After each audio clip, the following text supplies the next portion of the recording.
আজকে আমি হোলি স্পেশাল গুজিয়া রেসিপি নিয়ে এসেছি। আর এই গুজিয়াটি বানানো বন্ধুরা খুবই সোজা, খুবই খাস্তা মুচমুচে রসালো হয়। আর গুজিয়াটি বানিয়ে অনেক দিন পর্যন্ত স্টোরও করা যায়। আর খেতে বন্ধুরা ভীষণই স্বাদের হয়। তবে চলুন দেখে নিই আজকের এই রেসিপিটি।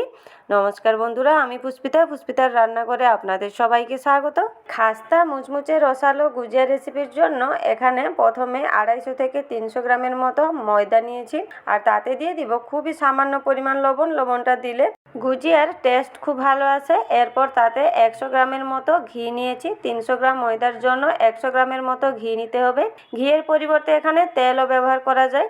এরপর ঘিটাকে খুব ভালোভাবে ময়দার সাথে ময়াম করে নিতে হবে। আর যত ভালোভাবে ময়াম করা হবে গুজিয়া তত খাস্তা মুচমুচে হবে।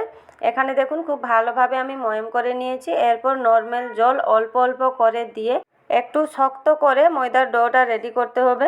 বেশি পাতলা করা যাবে না, একটু শক্ত করেই ময়দাটাকে মাখতে হবে। তাই এখানে অল্প অল্প জল দিয়ে দেখুন আমি একটা শক্ত ডো রেডি করে নিয়েছি। ডোটা এখানে সম্পূর্ণ রেডি। এরপর একটা ঢাকা দিয়ে 10 থেকে 15 মিনিটের জন্য রেস্টে রেখে দিব। এদিকে একটা কড়াইতে 1 চামচের মতো ঘি নিয়েছি।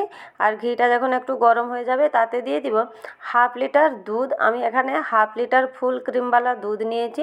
আজকে আমি গুজিয়াটি খোয়া দিয়ে বানাবো। আর খোয়া মার্কেট থেকে না এনে আমি ঘরেই তৈরি করে নিচ্ছি। আপনারা চাইলে খোয়াটি মার্কেট থেকে নিতে পারেন, তবে ঘরেই খুব সহজে কিন্তু বানিয়ে ফেলা যায়। এখানে আমি 1/2 লিটার দুধের সাথে 1/2 কাপ মতন গুঁড়ো দুধ দিয়ে দিলাম। আর গুঁড়ো দুধটাকে দুধের সাথে খুব ভালোভাবে মিশিয়ে নিচ্ছি। আর ফ্লেমটাকে এখানে মিডিয়াম টু হাই রেখে দুধটাকে খুব ভালোভাবে ফুটিয়ে ঘন করে নিতে হবে। আর দেখবেন ধীরে ধীরে দুধটা ফুটে ঠিক এইভাবে ঘন হয়ে আসবে। আর ধীরে ধীরে দুধটা অনেকটাই দানাদার হয়ে যাবে। এখানে দেখুন দুধটা শুকিয়ে পুরো ঘন হয়ে গেছে। আর ঠিক যখন এইভাবে ডো ফর্মে এসে যাবে তখন খোয়া রেডি হয়ে যায়। এখানে আমার খোয়া রেডি হয়ে গেছে, একটা প্লেটে বের করে নিচ্ছি।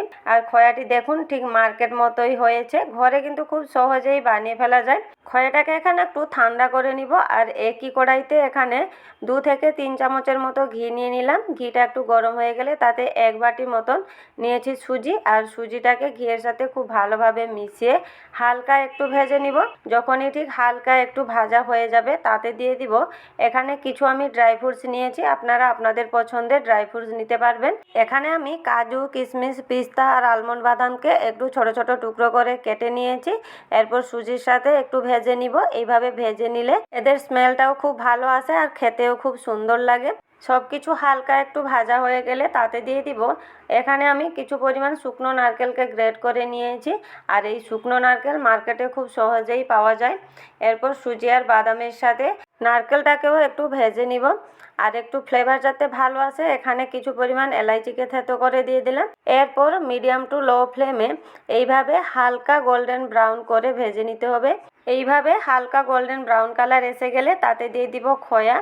আর খোয়াটা দেওয়া হয়ে গেলে খুব ভালোভাবে পুরের সাথে মিশিয়ে নিতে হবে। আর এইভাবে মিশিয়ে নিলেই খুব সুন্দর একটা টেস্টি পুর রেডি হয়ে যায়। এখানে আমি সব কিছু ভালোভাবে মিশিয়ে নিয়েছি। আর দেখুন পুরটা কতটাই ঝুরঝুরে হয়েছে। এইভাবে পুর কিন্তু রেডি করতে হবে। এখানে পুরটাকে ঠান্ডা করে আমি একটা পাত্রে বের করে এনেছি। এরপর তাতে দিয়ে দিব 3 চামচের মতো গুঁড়া চিনি। চিনিটাকে আমি একটু গ্রাইন্ডিং করে নিয়েছি। এরপর চিনিটাকে পুরের সাথে খুব ভালোভাবে মিশিয়ে নিব।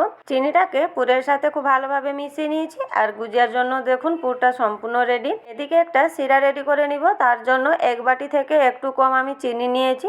আর ওই বাটির মাপেই 1 বাটি থেকে একটু কম আমি জল দিয়ে দিলাম। জলের সাথে চিনিটাকে খুব ভালোভাবে মিশিয়ে নিব। আর এখানে ফ্লেমটাকে মিডিয়াম টু হাই করে চিনির শিরাটাকে খুব ভালোভাবে ফুটিয়ে নিতে হবে। আর ফ্লেভারটা যাতে একটু ভালো আসে তার জন্য এখানে এলাইচিকে থেতো করে দিয়ে দিলাম। আর তার সাথে দিয়েছি কিছু কেশর। কেশর সম্পূর্ণ অপশনাল। এখানে সবকিছু মিশিয়ে একটু চিনির শিরাকে ফুটিয়ে নিব। আর শিরাটা এমন রেডি করতে হবে, বেশি ঘন নয় বেশি পাতলা নয়। একটু যখন চটচটে ভাব লাগবে তখনই চিনির শিরাটাকে বন্ধ করে নিতে হবে। এখানে চিনির শিরাটা সম্পূর্ণ রেডি। আর এদিকে দেখে নিব ময়দার ডোটা কেমন হয়েছে।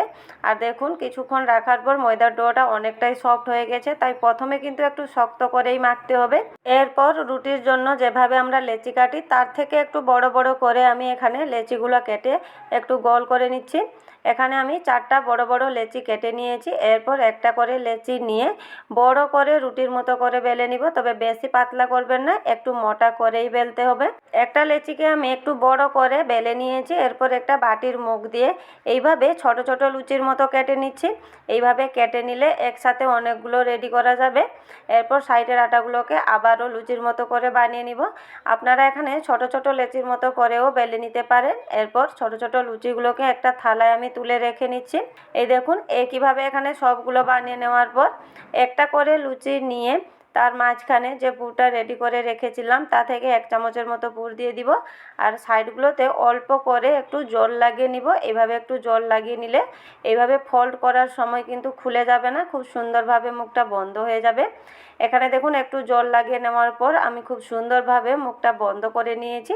আর একটু ডিজাইন দেওয়ার জন্য এইভাবে চামচে দিয়ে আমি একটা ডিজাইন দিয়ে দিচ্ছি। আরও একটু যাতে দেখতে ভালো লাগে আমি চামচের পেছন পাট দিয়ে ঠিক এইভাবে একটু শেপ দিয়ে নিচ্ছি। আর দেখুন এইভাবে একটা শেপ দেওয়ার পর দেখতে কতটা সুন্দর লাগছে। আপনারা এখানে আপনাদের পছন্দে বানিয়ে নিতে পারেন। এখানে আবারও একটা বানিয়ে দেখিয়ে দিচ্ছি। একইভাবে এখানে আরেকটা লুচি নিয়ে নিয়েছি। এরপর তাতে দিয়ে দিব পরিমাণ মতো পুর। পুরটা দেওয়ার পর সাইডগুলোতে অল্প করে একটু জল লাগিয়ে নিয়ে মুখটাকে বন্ধ করে নিতে হবে। এরপর একটা কাঁটা চামচ দিয়ে একটু ডিজাইন করে নিতে হবে। বন্ধুরা এগুলো বানানো কিন্তু খুবই সোজা, আর বানানো যতটাই সোজা খেতেও ভীষণই স্বাদের হয়। এখানে দেখুন খুব সুন্দরভাবে আমি আবারও একটা বানিয়ে নিয়েছি। আর একইভাবে এখানে সবগুলো বানিয়ে নিব। এখানে দেখুন সবগুলো আমি বানিয়ে নিয়েছি। আর বানিয়ে নেওয়ার পর কিন্তু বেশিক্ষণ রাখা যাবে না, তাড়াতাড়ি গুজিয়াগুলোকে ভেজে নিতে হবে। তার জন্য এখানে আমি কড়াইতে তেল নিয়েছি। আর তেলটাকেও কিন্তু বেশি হাই ফ্লেমে গরম করা যাবে না। তেলে যখন গুজিয়াগুলো দেওয়া হবে গুজিয়াগুলো যাতে তেলে এইভাবে ডুবে থাকে, ঠিক এইভাবেই তেলটাকে গরম করে নিতে হবে। আর ফ্লেমটাকে এখানে মিডিয়াম টু লো রাখতে হবে। মিডিয়াম টু লো ফ্লেমে কিছুক্ষণ গুজিয়াগুলোকে ছেড়ে দেওয়ার পর দেখবেন ধীরে ধীরে গুজিয়াগুলো তেলের উপরে নিজে নিজেই ভেসে উঠবে। এইভাবে ভেসে উঠলে উল্টে নিতে হবে। আর এখানে 5 থেকে 6 মিনিট মতন এইভাবে উল্টে পাল্টে মিডিয়াম টু লো ফ্লেমেই ভাজতে হবে। যখন 5 থেকে 6 মিনিট হয়ে যাবে তখন একটু মিডিয়াম টু হাই করে গুজিয়াগুলোকে ভাজতে হবে, যাতে গুজিয়াগুলো খুব সুন্দরভাবে কালারও এসে যায় আর একটু খাস্তাও হয়ে যায়। আর এখানে গুজিয়াগুলোকে একটু খাস্তা করে ভাজার জন্য মিনিমাম 10 থেকে 12 মিনিট সময় যায়। এখানে দেখুন 10 থেকে 12 মিনিট আমি গুজিয়াগুলোকে ভেজে নিয়েছি। আর কালারটাও কত সুন্দর এসছে, দেখেই বুঝতে পারছেন গুজিয়াগুলো কতটা খাস্তা হয়েছে। এই দেখুন এরপর গুজিয়াগুলোকে তেল ঝরিয়ে আমি একটা প্লেটে বের করে নিচ্ছি। একইভাবে এখানে সমস্ত গুজিয়া আমি ভেজে নিয়েছি। আর দেখুন কতটা খাস্তা হয়েছে, দেখতেও খুব সুন্দর লাগছে। এরপর যে চিনির শিরাটা রেডি করে রেখেছিলাম তাতে একে একে গুজিয়াগুলো দিয়ে দিব। আর দেওয়ার পর গুজিয়াগুলোকে এইভাবে একটু উল্টে পাল্টে নিতে হবে, যাতে চিনির শিরাটা গুজিয়ার গায়ে খুব সুন্দরভাবে লেগে যায়। আর 3 থেকে 4 মিনিট মতন গুজিয়াগুলোকে চিনির শিরায় এইভাবে একটু ছেড়ে দিতে হবে। এখানে গুজিয়াগুলোকে আমি চিনির শিরায় 3 থেকে 4 মিনিট মতন ছেড়ে দিয়েছি। ছেড়ে দেওয়ার পর আমি গুজিয়াগুলোকে চিনির শিরা থেকে একটু শিরা ঝরিয়ে তুলে নিচ্ছি। আর দেখুন চিনির শিরায় গুজিয়াগুলো দেওয়ার পর কালারও একটু চেঞ্জ হয়ে গেছে, দেখতে আরও সুন্দর লাগছে। এখানে গুজিয়াগুলোকে আমি শিরা ঝরিয়ে একটা প্লেটে বের করে এনেছি। এরপর ওপর থেকে আর একটু দেখতে ভালো লাগার জন্য একটু পিস্তা বাদামকে ক্রাশ করে দিয়ে দিলাম। এটা সম্পূর্ণ অপশনাল। এইভাবে খাস্তা মুচমুচে রসালো গুজিয়া কিন্তু খুব সহজেই বাড়িতে বানিয়ে ফেলা যাবে। আর দেখুন গুজিয়াগুলোকে দেখতে কতটা সুন্দর লাগছে। এখানে একটা আমি ভেঙেও দেখিয়ে দিচ্ছি, দেখুন কতটা খাস্তা হয়েছে।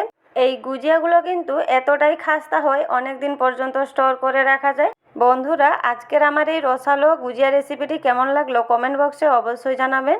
আজকের মতো এই পর্যন্তই, আবার দেখা হবে নতুন কোনো রেসিপিতে। ভালো থাকবেন, সুস্থ থাকবেন।